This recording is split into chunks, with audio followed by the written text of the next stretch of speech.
nuevas formas de propiedad, autonomía para la empresa estatal socialista, reconocimiento de la inversión extranjera como uno de los motores principales del desarrollo económico. Eso dice el texto de la reforma constitucional, y en la calle hay un montón de opiniones y hay un montón de criterios y de debates y de discusiones que están aconteciendo por estos días. Y hay expectativas y hay ganas de que se acorten las distancias entre lo dicho y lo hecho. A los fundamentos económicos de la nación le vamos a estar dedicando esta emisión de Pensándolo Bien, este programa de Canal Habana que pretende dedicarle 27 minutos todas las semanas al análisis de la reforma constitucional. Y lo hacemos también analizando y escuchando y leyendo las opiniones de Facebook, de Twitter, de las redes sociales, lo que ocurre en la blogosfera y en los medios virtuales, porque ya saben ustedes que hay mucha complementariedad entre el mundo virtual y el mundo real. Yo le propongo que nos acompañe entonces durante estos 27 minutos. Vamos a una pausa y enseguida estamos de vuelta.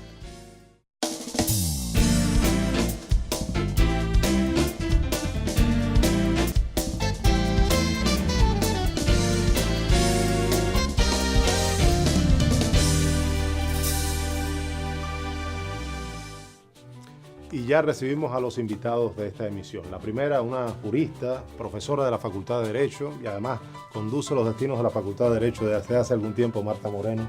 Adelante. Y el segundo también conduce los destinos de otra facultad de la Universidad de La Habana, la Facultad de Economía, economista de larga data, Tony Romero. Pueden sentarse.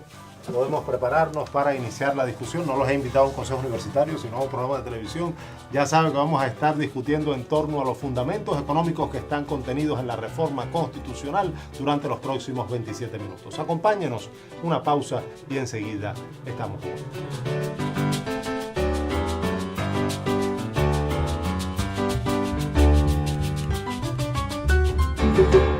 Pues ya sabe que intentaremos estar pensándolo bien en los próximos 27 minutos de Canal Habana. Y vamos a hablar de economía, como le decía al principio, vamos a hablar de los cambios, de las modificaciones que contiene este texto de reforma constitucional. Empiezo por ahí, Marta, que en materia de propiedad, ¿qué cambios hay respecto a la Constitución precedente? Bien, en materia de propiedad, al definir las diferentes formas, hay cambio importante, primero en el sentido de la propiedad cooperativa, que extiende su horizonte a dar la posibilidad de que no se circunscriba a la propiedad cooperativa en materia agropecuaria, tal cual la concibe nuestra actual Constitución, sino que posibilita las cooperativas en otros sectores. Es lo que ya como experimento estamos realizando en materia de las cooperativas no agropecuarias que existen. Podría haber una cooperativa de informáticos o una cooperativa, qué sé yo, de otros sectores, como tú dices, no agropecuarios. Exactamente, entonces. Ya desde la Constitución el sector se abre, no solo es el agropecuario, y ya de por sí existen en el país cooperativas, como lo dije. No estaba recogido constitucionalmente, pero existen leyes experimentales que sí lo definen. Las normas, claro, serán los que tendrán que regular bien todos los procesos de creación, autorización y funcionamiento de las cooperativas, pero está habilitada esa posibilidad. Cooperativa y 6 formas más de propiedad. Quiero que me las comenten. Ajá, otra forma de propiedad, lo novedoso. Está la propiedad mixta, como se concibe. ¿Qué significa en esta nueva concepción de la Constitución la propiedad mixta? Significa la posibilidad de que no solo en materia de inversión extranjera puede haber una asociación entre entidades. En la inversión extranjera, un socio extranjero se une con un socio nacional y crea una nueva empresa mixta a nivel de a partir de esa asociación contractual. En la nueva concepción de la propiedad mixta da lugar a la articulación posible entre diferentes actores económicos reconocidos en la economía del país. Por tanto, puede ser entre una cooperativa y una empresa estatal, entre una empresa privada y una empresa estatal o cooperativa. O sea, es amplio, es amplio. Claro, como insisto, la Constitución establece esos principios y las normas tendrán que regular, como tal lo regula ahora la inversión extranjera. ¿Qué implicaciones, Tony, tiene eso en términos de economía? Es decir, que estemos hablando que efectivamente una empresa estatal socialista puede asociarse a un privado o puede asociarse a un cooperativo en términos de propiedad, porque no es contratar. Hoy una empresa estatal puede contratar servicios a un privado, pero estamos hablando de cambios en los modos de propiedad. Yo creo que es muy importante en el sentido de que finalmente esto permite tener una visión mucho más coherente de lo que es el entramado del sistema empresarial y la diversidad de actores económicos que hay en el país. Yo siempre insisto en decir que la economía es un sistema. Y evidentemente como sistema no puede haber dinamismo, no puede haber progreso en ese sistema si nosotros segmentamos y limitamos la capacidad de los encadenamientos hacia adelante y hacia detrás de los distintos actores que hacen vida en una economía. Entonces, por lo tanto, la posibilidad esta de que se recoge constitucionalmente como una de las formas de propiedad que desde la perspectiva de la economía política tiene sus cuestionamientos, tengo que decirlo, pero que se recoja la propiedad mixta y esperamos que ella dé cuenta de eso que decía Marta, en el sentido de que una empresa privada puede asociarse y crear una nueva entidad con personalidad jurídica con una empresa estatal, con una empresa extranjera o una cooperativa con una empresa estatal. Evidentemente hace mucho más fluido la interacción entre distintos agentes económicos y al mismo tiempo eso es condición sine qua non para lo que se quiere, que es en última instancia construir paulatinamente un socialismo próspero. Prosperidad económica implica que todos los actores económicos que hacen vida en ellos, primero, tengan las mismas reglas del juego. Porque si no, tú no sabes discriminar quién es eficiente y quién no es eficiente. Y segundo, que pueda haber interacción legalmente regulada, evidentemente, entre los distintos agentes económicos. Eso de tener las mismas reglas del juego significa que la propiedad privada y la propiedad estatal forman parte en ese entramado de las mismas reglas del juego. Hoy algunos cuentapropistas sienten que determinadas normas pueden estarlos afectando, o la empresa estatal se queja de exceso de regulaciones. ¿Qué quiere decir las mismas reglas del juego para todo el mundo? En tema de propiedad privada, en tema de propiedad personal, en tema de propiedad estatal. Pero eso es otro gran tema polémico. Pero en última instancia de nosotros lo que apuntamos es lo siguiente. Tal y como estamos funcionando actualmente, que evidentemente estamos en medio de contradicciones que son obvias y además necesarias, desde mi punto de vista son incluso contradicciones necesarias.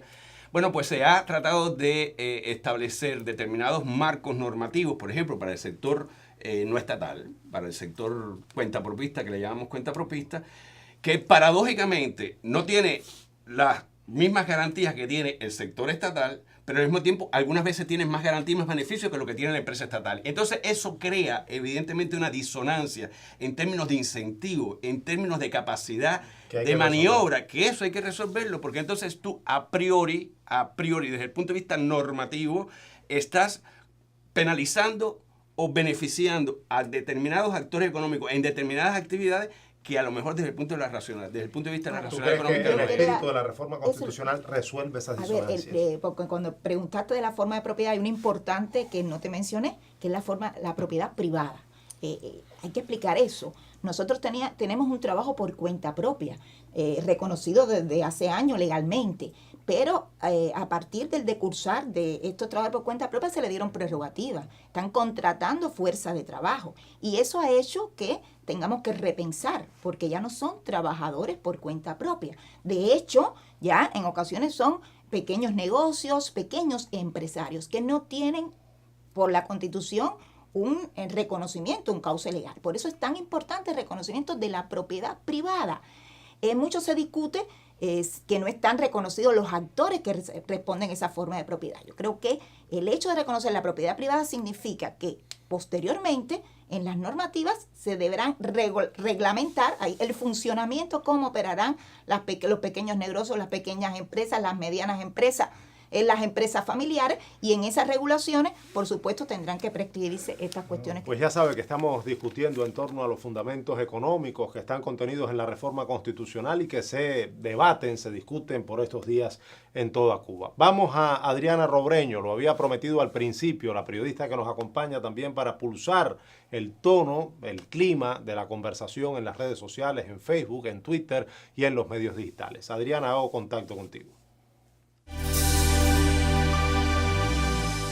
Sí, Garcés, gracias. Regreso nuevamente esta semana con las opiniones que circulan en la red de redes referidas a este tema que estamos abordando en el programa de hoy sobre los fundamentos económicos de la nación. Vamos a comenzar con las opiniones sobre la pregunta que dejábamos en las redes sociales. Estábamos hablando del artículo 22, las opiniones sobre la concentración de la propiedad. Y en el sitio de Canal Habana recibimos la la opinión de José Oscar Villasó Agara. Él plantea que el que tenga más propiedades debe pagar mayor cantidad de impuestos y eso fortalecerá el presupuesto público del país. En el sitio de Cuba Debate también tenemos el criterio de Gerardo, que plantea que no está de acuerdo con lo referente al artículo 22 de la Constitución. Allí también él dice que no se plantea cuáles son los límites, por lo tanto serán las autoridades las que decidan esos límites y considera ambiguo ese planteamiento del artículo 22 del proyecto constitucional. En el blog de el trovador cubano Silvio Rodríguez, llamado Segunda Cita, también se ha generado un debate sobre este proyecto constitucional y allí aparece la opinión de René RR. Él dice que no sabe si está equivocado, pero cree que no es lo mismo riqueza que propiedad. Yo puedo tener, dice él, un abuelo rico que me deja su herencia, por lo que no debe permitirse, pero lo que no debe permitirse es que yo con ese dinero compre 300 caballerías, me convierta en un terrateniente y explote a los campesinos. Yo creo que lo que no debe existir es la concentración de la propiedad privada. Así lo decía este internauta René RR. Yo ahora les propongo regresar con Garcés y sus invitados que pueden aclarar un poco este tema de la concentración de la propiedad de la que habla el artículo 22 del proyecto constitucional. Gracias, Adriana. Yo te propongo que algunos de los temas que has tocado y que tocan las personas que comentaron en los sitios web a los que te refieres los abordemos en el segundo segmento, pero quiero que vayamos a la calle también, porque saben ustedes que realidad virtual y realidad del mundo real en el año 2018 tienen mucho que ver. Vamos a ver lo que piensa la gente en la calle y enseguida estamos de vuelta pensándolo bien.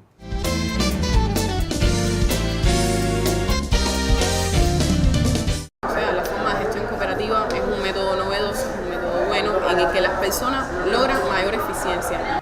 Hay propiedad privada, hay propiedad colectiva, como son las cooperativas, y hay la propiedad del Estado, porque el Estado tiene sus propiedades también, que es la del pueblo. Pero mientras haya esa estigmatización al hombre que trabaja por cuenta propia como un capitalista, así no se estimula nada. No deberíamos limitar tanto este hecho de la concentración de la propiedad, porque si no estás limitando el crecimiento. La fuerza de trabajo del sector estatal prácticamente está migrando en casi su totalidad hacia el sector contrapropiedad porque de una manera u otra tienen un mayor poder adquisitivo. Bueno, aquí hay diversidad en todas las opiniones, en las opiniones que acabamos de ver, en lo que ahorita estaba leyendo Adriana de lo que aparece en internet, a ver cómo lo resolvemos en el segundo segmento. Concentración de la propiedad, Tony, Marta, es una de las cosas de las que más se habla. Cómo hacerlo efectivo. A veces uno ve por ahí que hay varios carros que pertenecen a un mismo dueño, varias paladares que pertenecen a un mismo dueño de negocio también. Efectivamente, es decir, con efectividad. ¿Cómo se hace esto en la práctica internacional? ¿Cómo podemos hacerlo nosotros? Bueno, yo, como tú dices, y ese es uno de los temas centrales que motiva la discusión desde distintas perspectivas en este título del proyecto de Constitución. Primero, yo creo que hay un consenso generalizado en nuestra población con independencia de las distintas perspectivas analíticas en el sentido de que en un modelo de sociedad alternativo hay que regular la concentración de la propiedad. En eso yo creo que hay bastante acuerdo. Ahora, un segundo punto que me parece que es importante tener en cuenta es que la realidad objetiva, la realidad económica es objetiva. Y como dicen los clásicos del marxismo, el objetivo es lo que existe fuera e independientemente de la conciencia de los hombres. Por lo tanto, si reconocemos que la realidad económica tiene mucho de objetivo y además que hay reglas y hay normas que regulan esa realidad objetiva, pues yo pienso que se impone pensar muy bien cuáles son los métodos que vamos a utilizar para regular la concentración de la propiedad. Primero, porque yo pienso que determinados niveles de concentración de la propiedad son inherentes cuando tú reconoces la heterogeneidad de la estructura productiva y cuando tú reconoces la importancia de la fuerza del mercado. Segundo, la concentración de determinado nivel de concentración de la propiedad es consustancial al desarrollo de la fuerza productiva. Un país se desarrolla y prospera cuando sus empresas son eficientes y prosperan. Y hoy un país no puede prosperar si limita el tamaño de sus empresas a microempresarios. Pero ¿cómo tú concilias eso con políticas de equidad? Ahora, evidentemente, el problema es también que como parte de todo este análisis que tenemos que tener, nosotros tenemos muchos prejuicios respecto a la equidad social. Yo creo que si algo tiene que distinguir a una sociedad alternativa como la que nosotros estamos construyendo es la equidad social. Pero la equidad social no puede ser igualitarismo. La equidad se basa en que la sociedad te recompense acorde a lo que tú aportas a la sociedad. Entonces, hay formas donde yo creo que nosotros tenemos que pensar bien cómo regular esa concentración de la propiedad. Y hay múltiples formas internacionales. Por ejemplo, siempre hay modos para controlar la no existencia de monopolio, hay políticas de competencia. Yo creo que Marta es una experta muy reconocida en nuestro país respecto a cuáles son las normas que existen a nivel internacional y que pueden ser aplicadas a la realidad cubana. Y esas normas podríamos efectivamente aplicarlas, Marta. Sí, a ver, yo coincido en que es un tema muy polémico. Yo quiero destacar que la concentración de la riqueza no se ha incluido en el texto constitucional. Hablamos de concentración de la propiedad. Estamos hablando de concentración de la propiedad porque yo creo que el papel de la sociedad también es lograr la mayor prosperidad y el bienestar, y eso se logra también a través de la riqueza. Ahora, la concentración de la propiedad, ¿qué se define? Se puede limitar, y de hecho existe el disfrute y disposición de las personas jurídicas que actúan en relación con determinados bienes para no lograr eso que se decían, las desigualdades, la inequidad en la sociedad. Ejemplo, nosotros lo tenemos en las limitaciones que existen en relación con la tierra, la venta de la tierra, porque realmente desde cuando está aquí proscrito el latifundio, que no sé, en materia de vivienda también hay determinadas regulaciones que van encaminadas a limitar el ejercicio de esa propiedad, que es su facultad fundamental de disfrutarlo o de disponerlo en determinada medida. En materia de lo que Tony se refería al final, realmente estamos reconociendo también un mercado, ¿bien? Es un mercado regulado a partir de la introducción de las normas de la oferta y la demanda, pero también las políticas del Estado tienen que lograr que no haya esos desequilibrios, esas deformaciones, y la regulación del mercado, una de las maneras de lograrla es a través de regular la competencia. Y existen normas para regular la competencia. Ahora, no esto que estamos hablando de propiedad privada, de reconocimiento del mercado, de limitar o regular la concentración de la propiedad, nada de esto es incompatible con que el artículo 26 diga claramente la empresa estatal socialista es el sujeto principal de la economía nacional. Y se habla de autonomía para la empresa estatal socialista. Pero no es la primera vez que oímos hablar de autonomía. No es la primera vez, porque realmente las normas actuales que existen en materia empresarial reconocen la autonomía. Está declarada en múltiples normas jurídicas. Sin embargo, es muy importante que desde la norma suprema esté reconocida esta autonomía. ¿Bien? Y del dicho al hecho no hay un trecho demasiado ¿Qué es lo que sucede? Hay determinados factores. No obstante, todas las facultades que se le han dado a la empresa estatal, porque lo quiero dejar claro, no hay tiempo para decirle a todo, pero en este transcurso de reconocimiento en las normas, la empresa ha tenido nuevas facultades y competencias para la administración y gestión de su patrimonio. ¿Y las usan? No obstante, ¿qué factores? Sí, algunas se ejercitan, por supuesto, se ejercitan, por eso la empresa tiene resultados. Ahora, la empresa primero hay que decir que se mueve en un mundo objetivo desde el punto de vista económico complicado. Múltiples razones así lo confirman. Sin embargo, yo creo que cómo rescatar y lograr la verdadera autonomía. Primero, cuando se le dan decisiones a la empresa, hay que ejercitarla. En ocasiones tenemos ese cambio de mentalidad, es muy complicado. Y entonces estamos esperando, den órdenes, bien, nos mandatan a hacer contratos, a tener libertad contractual, a hacer facultades, y esperamos decisiones todavía de arriba para saber cómo actuar. O sea, el cambio de mentalidad para dinamizar la actividad del actor productivo, ¿bien? Y no tener esa cultura de la complacencia, del inmovilismo, es importante. En un minuto, Tony, ¿qué desafíos tú le ves al término de la autonomía de la empresa estatal socialista? Marta está hablando de un cambio de mentalidad, facultades conferidas, a veces no se usan o a veces se esperan las orientaciones de arriba. ¿De qué más depende? Mira, en un minuto son tantos los desafíos que yo le veo que en un minuto es muy difícil responderte, pero intentaré hacerlo. Primero, yo tengo que rescatar algo. No hay empresa sin autonomía. Eso es consustancial al concepto de empresa. Si no hay autonomía, no hay empresa. Eso es lo primero. Eso es una condición sine qua non para hablar de empresa. Yo creo que sí, como decía Marta, se han otorgado determinados grados de autonomía a la empresa.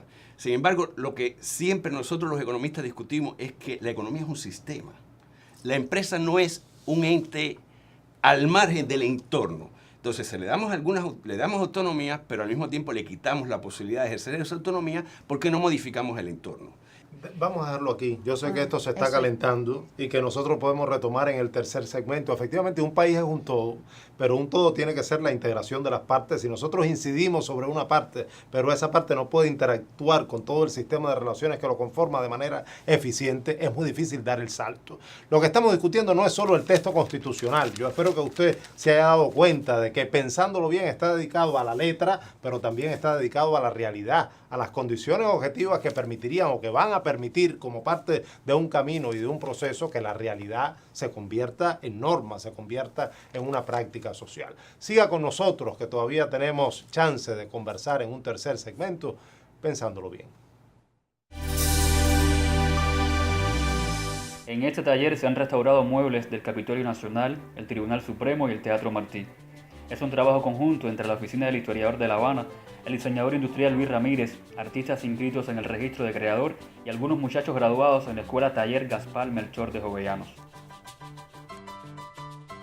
Es un taller pequeño, se mueven entre 7 y 8 trabajadores regularmente.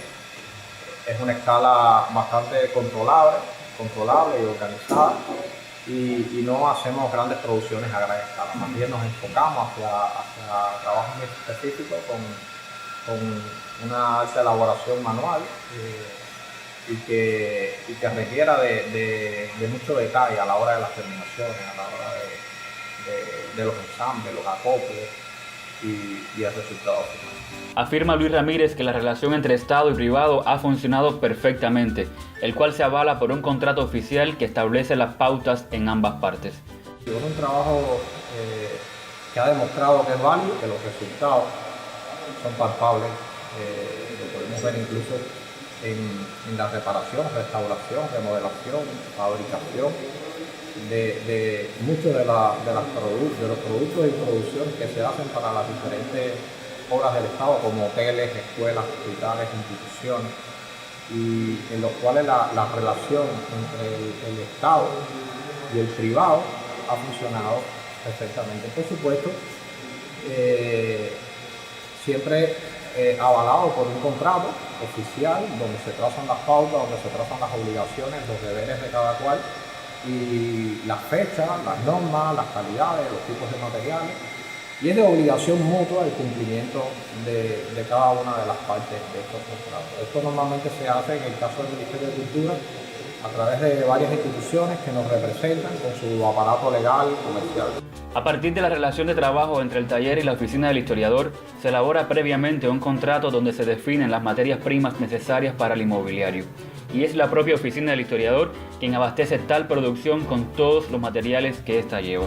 Nosotros somos los productores directos.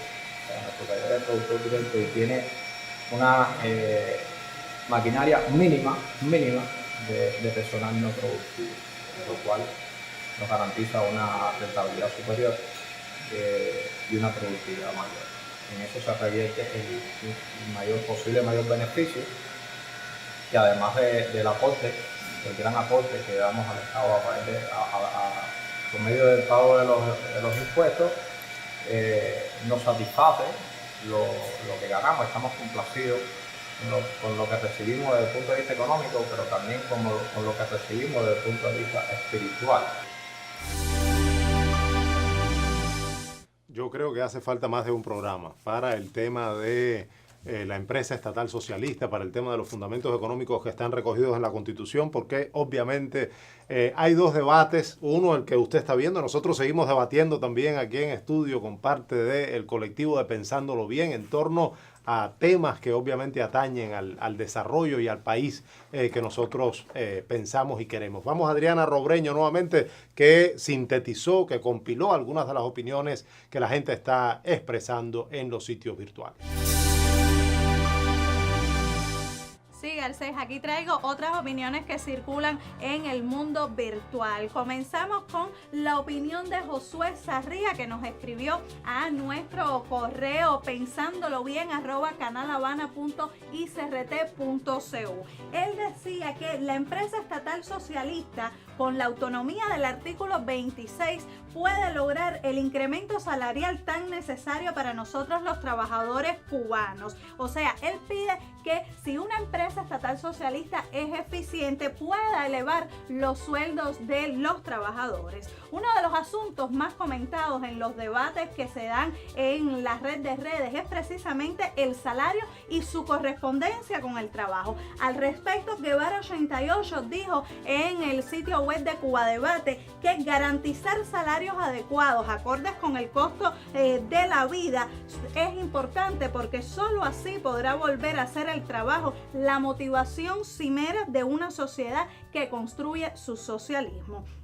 Sobre el tema de la autonomía de la empresa socialista, en el foro de la revista digital Cuba Ahora, Yarbredi Vázquez López plantea que él considera que se debe crear un nuevo artículo que diga lo siguiente: ante un continuo desempeño económico desfavorable de las empresas estatales socialistas, el Estado está en la obligación de transferir de manera transparente, pública y licitada su gestión a otras formas de propiedad, teniendo prioridad en todos los casos aquellas de carácter más social. Y dice que de esta forma se presionaría para una mejor gestión de las empresas estatales. Y Garcés, antes de regresar contigo, quisiera dejarles a nuestros televidentes una pregunta en las redes sociales sobre el tema del que estaremos hablando la próxima semana, cuando dialogaremos y debatiremos aquí sobre los fundamentos políticos de la nación. Queremos saber sus opiniones sobre cómo creen que debe garantizarse el absoluto respeto a la Constitución y a las leyes que de ellas se derivan.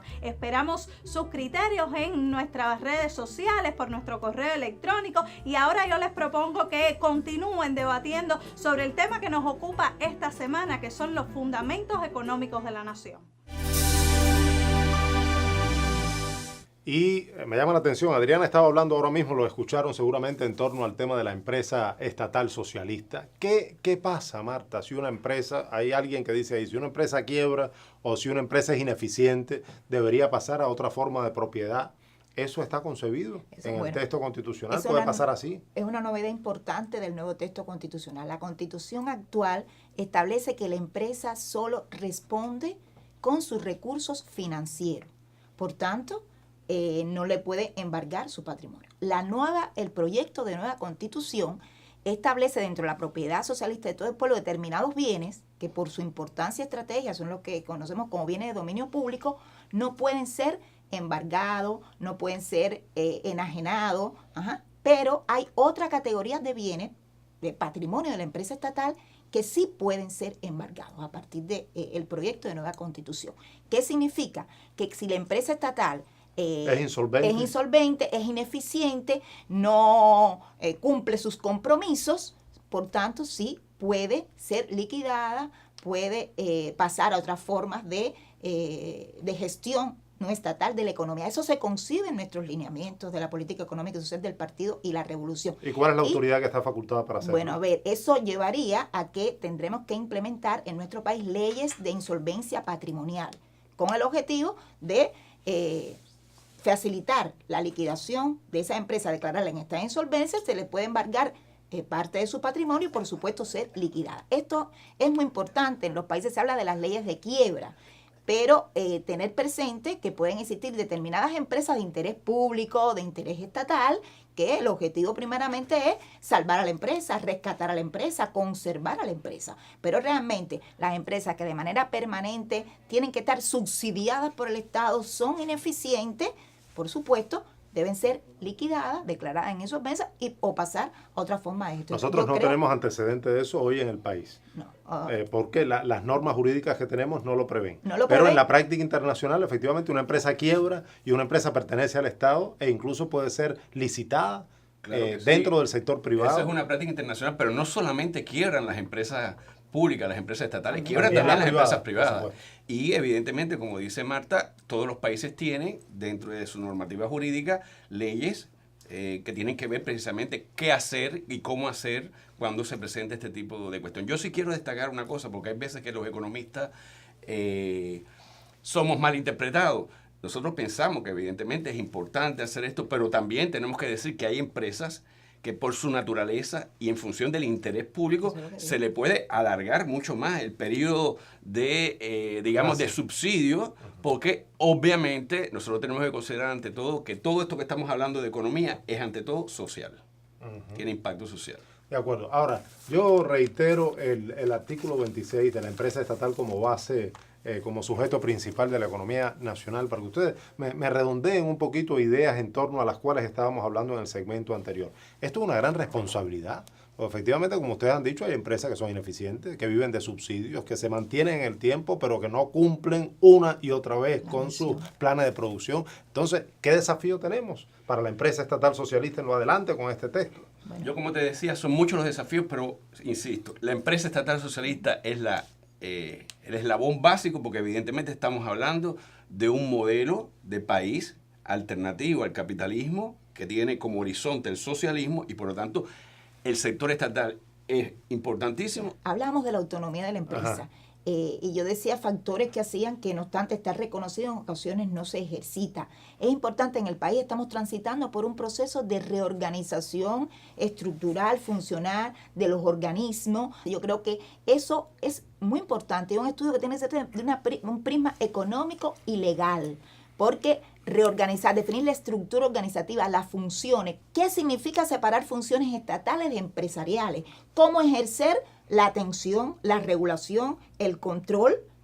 Y cómo lograr que no obstante exista esa política para atender, controlar, que es una forma diferente ante lo que teníamos anteriormente, podemos lograr que esa unidad empresarial de base, esa empresa que son la base de nuestra economía, realmente sean productivas, sean eficientes dentro de la economía, porque son el eslabón fundamental y responden a la forma de propiedad esencial de nuestra economía, que es la propiedad social. Vuelvo a insistir de que la empresa no se puede ver aislada. La empresa funciona en un macroentorno y por lo tanto también dentro de los desafíos que tiene nuestro sistema empresarial están indisolublemente vinculados a los desafíos de política económica y los desafíos macroeconómicos. Es muy difícil en las actuales condiciones, perpetuando la dualidad monetaria y cambiaria, nosotros avanzar en términos de la eficiencia. Y por último, hay un tema central que tiene que ver con cuál es la interacción de la empresa con el entorno internacional. Eso también forma parte del replanteo que tiene que hacerse en el país para darle las condiciones imprescindibles a la empresa estatal socialista para avanzar en términos de Había algunas opiniones que tenían que ver con la ley de inversión extranjera. Nos queda muy poco tiempo y no quiero dejar de abordar el tema. Hay una ley, Marta, si pudiera responderme muy sintéticamente, desde el año 2014, ver, ¿no? Pero ¿qué señal lanza que ahora está en el texto constitucional el tema de la inversión extranjera? Una señal importante, porque significa que es un sector estratégico también, no solo complementario, sino es decisivo en determinados sectores de economía la inversión extranjera. Requerimos capital, mercado, tecnología para desarrollarse el país. La inversión extranjera es fundamental y que se reconozca constitucionalmente da ese mensaje desde el punto de vista económico y de política, porque el Estado está fomentando una actividad. Bien, desde la ley, pero ahora reconoce constitucionalmente. Además, hay varias preceptivas sobre también las garantías al proceso de inversión extranjera en nuestro país. Bueno, hemos hablado tanto que no hemos ni siquiera tomado café. Hay tiempo para tomárselo antes de que termine, pero yo quiero preguntarles, si tuviéramos que imaginar, si tuviéramos que conceptualizar rápidamente 3 palabras que nos permitan definir el país con el que soñamos ahora en términos económicos, de acuerdo con este texto constitucional. Tony, ¿en qué pensamos? 3 palabras. Un país próspero. Van a ser frases cortas. Un país próspero económicamente, socialmente inclusivo y que genere permanente optimismo social. Muy bien, Marta. Para mí, desarrollo. Porque hay veces que hablamos de crecimiento económico y el crecimiento económico tiene que ver con tener, el desarrollo tiene que ver con ser. Tiene una concepción no solo economicista, sino vinculada al desarrollo humano. Y yo creo que la Constitución es inspiración de eso, en la prosperidad, no solo económica, sino social del hombre. Tiene que ver con motivación. Yo creo que la motivación es lo que impulsa a la creación de riqueza, a participar, a la pertenencia que hay que tener y el reconocimiento de esa propiedad social sobre los medios de producción, no sentirla ajena, estar motivado, porque además eso va a hacer que el trabajo sea una fuente fundamental de riqueza. Y otro elemento importante yo creo que es el control. Otra palabra, control. Hay que controlar, pero tenemos que controlar los procesos sustantivos. Tiene que ser un control eficiente que ayude, por supuesto, a preservar todas nuestras conquistas. Pues hemos estado discutiendo aquí, como mismo se discute en los barrios en estos días, en La Habana, en el resto de las provincias del país, como mismo se discute en los centros de trabajo, un proceso que debe acontecer en los próximos meses y que seguramente va a contribuir a articular consensos y que la Constitución, la reforma constitucional no sea letra muerta, sino también sea un documento que nos guíe en la práctica social para tener un país mejor. Yo les invito, ya saben que estamos en Facebook, ya saben que estamos en Twitter, en las redes sociales y que estamos aquí en Canal Habana pensándolo bien, o por lo menos intentando pensar bien las cosas, los temas que tienen que ver con la reforma constitucional. Nos vemos la semana que viene. Hasta entonces, muchas gracias. Los espero.